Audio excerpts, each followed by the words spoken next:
Good Monday morning, my dear Christian brother or sister. I hope this finds you well and ready to start another glorious week living your very best life in Jesus Christ. I was thinking the other day that most of the conflict in mine and Nancy's marriage tends to come from doing the same annoying things over and over again, even when we know this will annoy the other person. I'm sure all you married folks out there think that we're unique in that you don't ever have to worry about this. However, I'm sure there has to be at least one or two of you that may relate. Some of these fall into the category of simply not really listening to what the other person is saying. Often we'll listen to a certain point and then tune out, assuming we already know what the other person will say. This causes us to only come away with half the message, and it somehow never seems to be the most important part. Seriously, though, most conflict in any relationship, especially marriage, comes from garbled or misinterpreted communications. Add to this people's natural tendency to only partially listen at times, and frankly, it's a recipe for disaster in a relationship. Truth be told, this comes from, let's call it what it is, taking the other person for granted, pure and simple, even though we often balk at that thought. I mean, there's a reason why there's a truth behind that old saying, familiarity breeds contempt.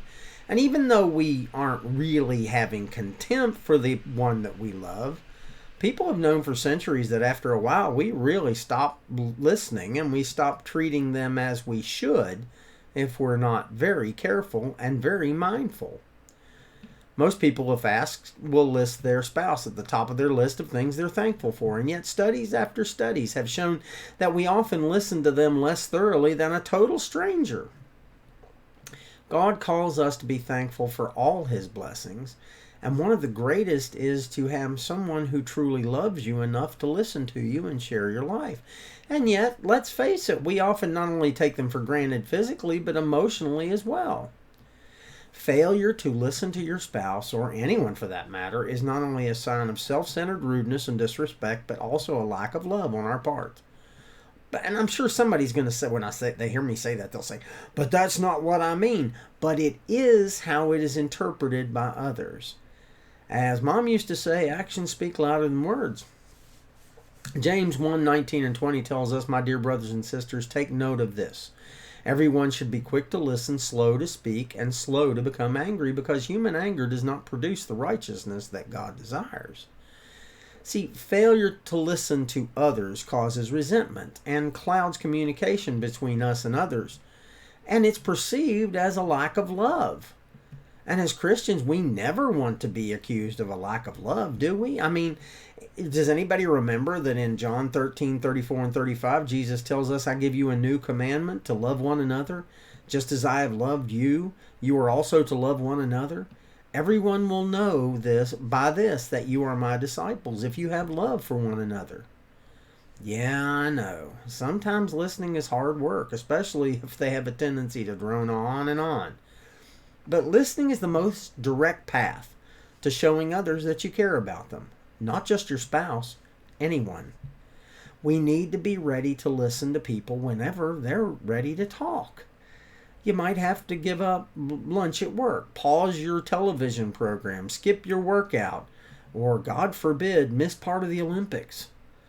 The point is, God asked us to represent Him to others, and God always, always, always has time to listen wholeheartedly when we're ready to talk to Him.